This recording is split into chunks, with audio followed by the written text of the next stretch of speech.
Greetings and salutations. Welcome to Knife Chats with Tobias.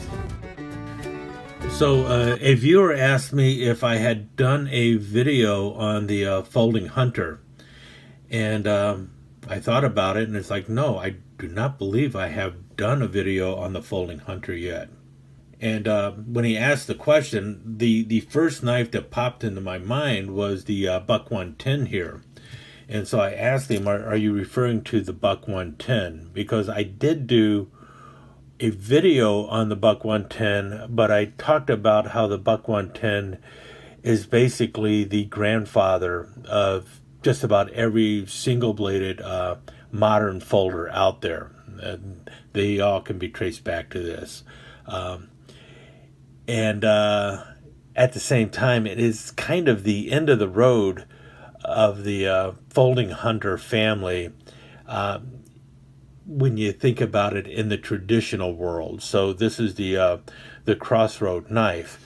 However, the viewer was not actually talking about the Buck 110. He was talking about another folding hunter that is out there and is very prevalent. And if you're in the traditional world, you have seen this knife before.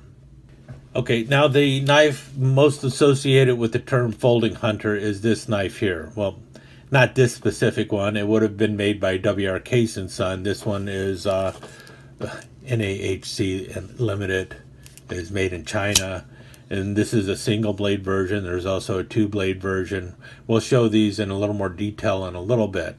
But it was a knife that looks like this that was made by W.R. Case & Son. And this was the knife that W.R. Case & Son started calling their folding hunter. And since then, just about any other knife that resembles this knife has become the de facto folding hunter. Now, other companies made folding hunters that look different than this. The term folding hunter was used before Case came out with it.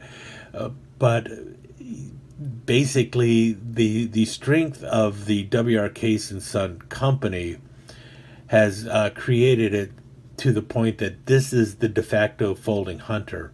And they've done this with other knives too. For instance, the Trapper and the Canoe. Well, the Canoe was actually a design from Case, but they gave it the name the Canoe, and it has stuck. And you've seen it show up in other companies. But this particular pattern of knife became the de facto folding hunter because this is the knife that Case called the folding hunter. The knives that you see behind you here were all marketed it at one time as a folding hunter.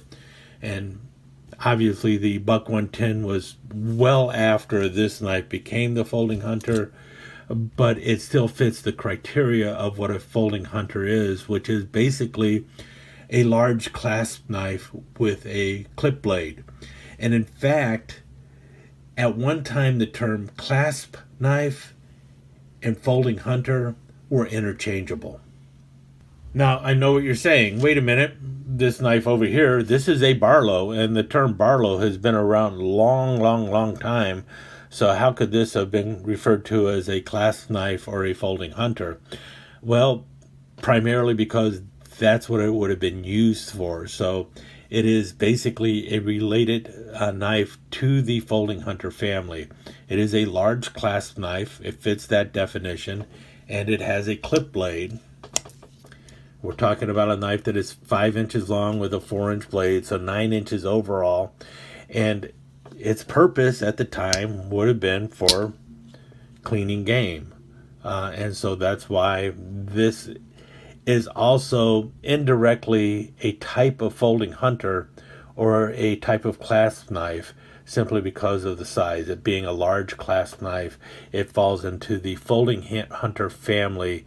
Not so much because it looks like this knife, but because it functions the same way as this knife. And same goes with this. These were actually known as a folding bowie or a folding hunter for quite some time. And this is a design that was around in the 1830s, 1840s.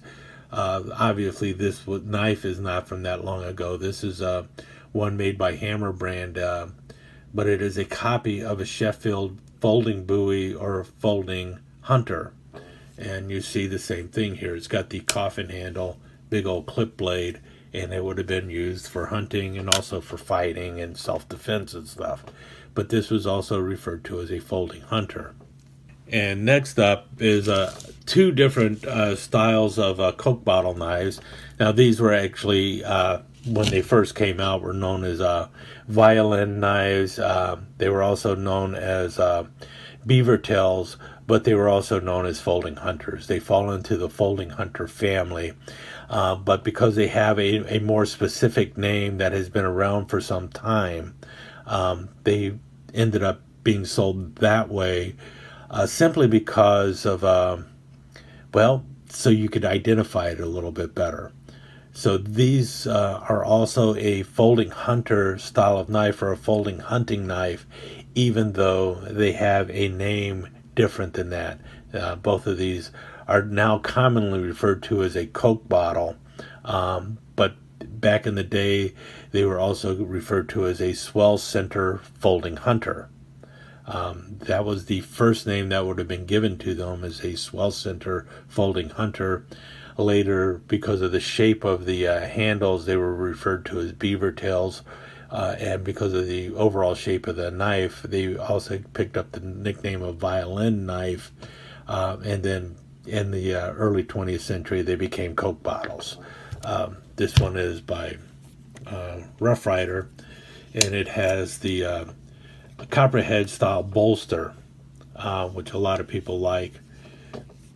This one is by GEC, one of my favorite knives, and this one is more typical of the earlier Coke bottle knives that do not have the copperhead bolster going on.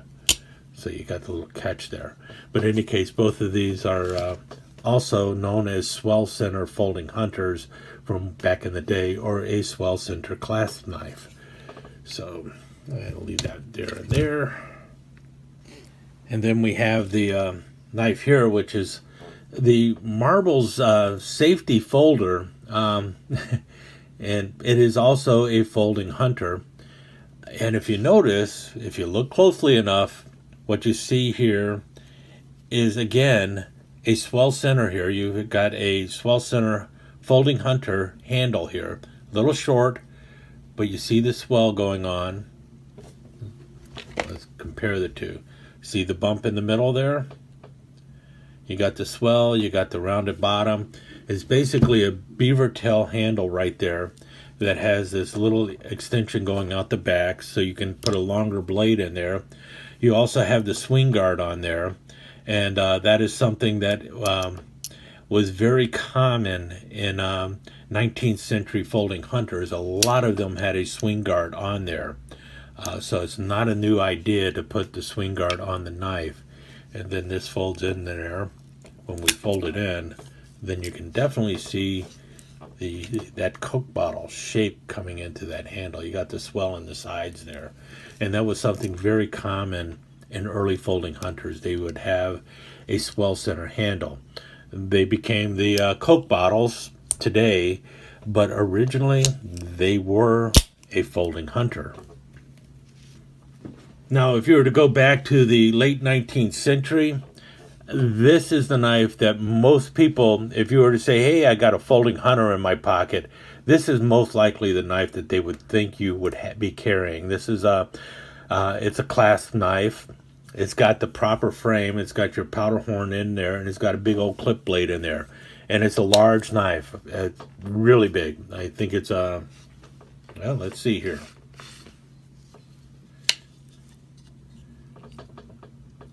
Just shy of 10 inches long. You got a handle that is about 5.5 inches long, and then you got this big old blade up there, which is well over 4 inches, about 4.25, 4.5 inches. So you have a very big knife with a clip blade, and it is definitely a folding hunter style knife. Now, Rough Rider calls it the Deer Slayer. Case referred to it as the Bulldog, so they gave it a name, but this is a true folding hunter. And if you read up on folding hunters, you'll read that the Americans were looking for something a little slimmer, so they wanted to slim down this beef of a knife and make it a little bit smaller and such. And that's where you end up with this knife showing up as the folding hunter. This is more of the American style folding hunter. And I don't believe it was something that Case designed, but they definitely made them very early on, and they referred to it as their folding hunter. And if you can see there, it's much slimmer and a little bit smaller than the big old clasp knife that it is derived from. And you have the bump in the middle here, which is left over from the Coke bottle. And because you don't need the full handle on the backside to reduce the weight, to give it the powder horn on the frame, so you've got the little bit of bend going on there. But it is a big knife. It let's see here, closed length on the knife comes in right at 5 1/8 or 5 1/4 inches, and you've got the big old blade then that'll probably be about 4 1/4 or 4. Yeah, 4-inch blade with a 3.5-inch cutting edge on there. More than ample for use when hunting and such. And so this became the single blade folding hunter, but they also came out with ones with a secondary blade on there, and that is this knife. This one is by Marbles, and see, otherwise shape is pretty much the same. You've got the clip blade in the back, which is your primary blade. This one has a nice grind to it. And then the other blade that comes with it is a skinning blade. So you've got the straight blade going all the way out, and this one is for skinning and such like that. And notice it's not a spade blade. You make a spade blade and you've got the trapper, but you could put a spade blade on these knives and it would have still been just referred to as a folding hunter. It was later when Case decided to market their 4 1/8 inch knife as the trapper, that the trapper fame became, and then knives of this size turned into like a jumbo trapper. And so then we have something like this. This is by GEC. This is their jumbo trapper, or the knife that could be considered a jumbo trapper, with a clip blade, a very shallow clip, and then with a very shallow spade blade going on with it too. But you can see that it is a little bit nicked down there, so turning that into a spade blade. But these jumbo trappers, if you were to bring it back to the 19th century, people would have looked at this and said it was a 2-blade folding hunter.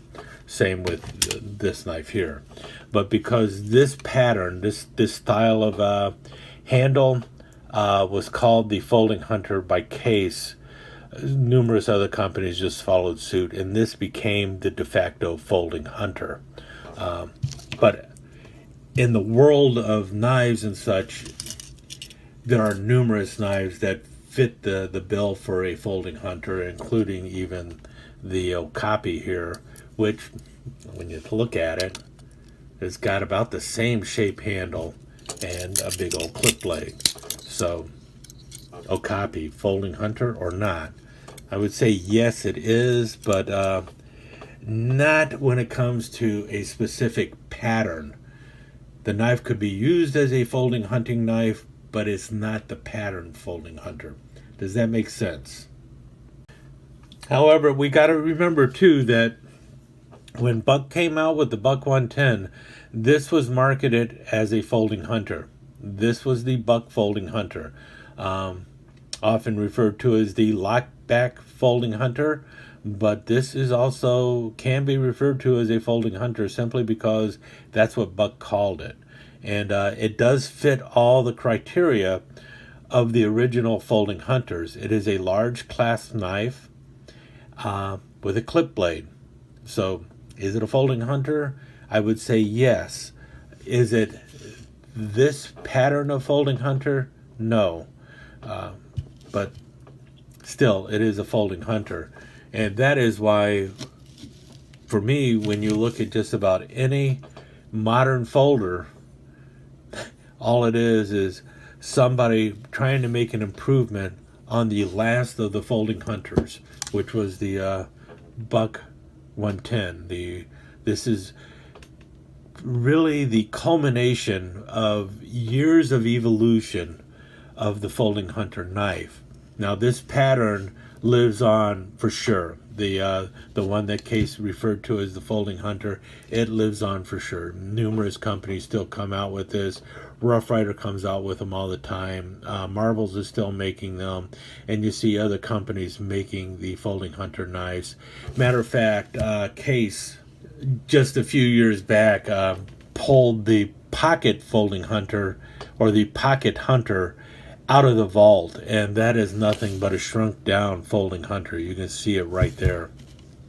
See the knife, basically just one that went through the hot water wash when it shouldn't have, and got shrunk down to 2 3/4 inches. But in every detail, this is also just a miniaturized folding hunter. So the pattern lives on, and most people, when you hear folding hunter, you think of this knife. You don't think of the Buck 110 as a folding hunter, but it is basically the what the knives evolved into, what the folding hunters evolved into. This is basically the culmination of folding hunters, the Buck 110. We usually just call it the 5-inch lockback, but it is truly a folding hunter.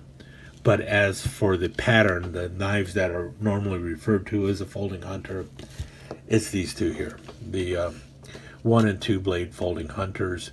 Sometimes you will find these with locks on them. You will also find these knives sometimes with a swing guard on them, and then it's like a swing guard folding hunter, things of that nature. So a lot of them are out there, but typically when people talk folding hunter, this is what they think of. They think of that knife with the center swell there, the powder horn end, and a clip blade, and sometimes a secondary straight blade or a skinning blade.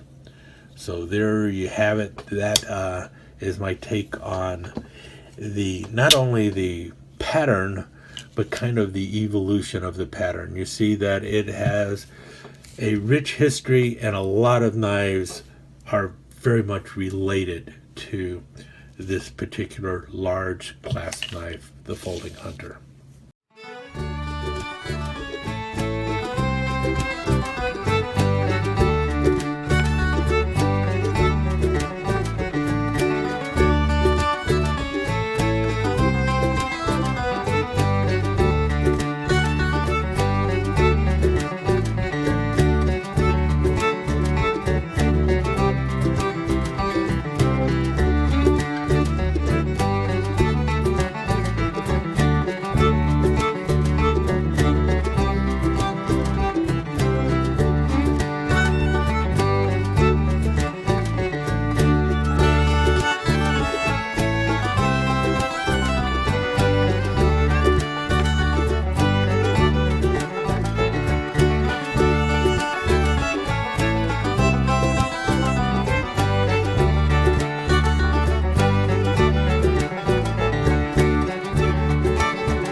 Let me take just a second to thank you once again for dropping by and spending a few minutes here at Knife Chats with Tobias.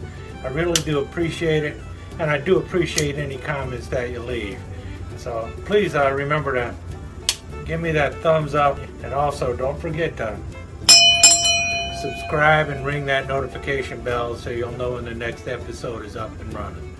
Thanks again for dropping by. Really do appreciate your time here.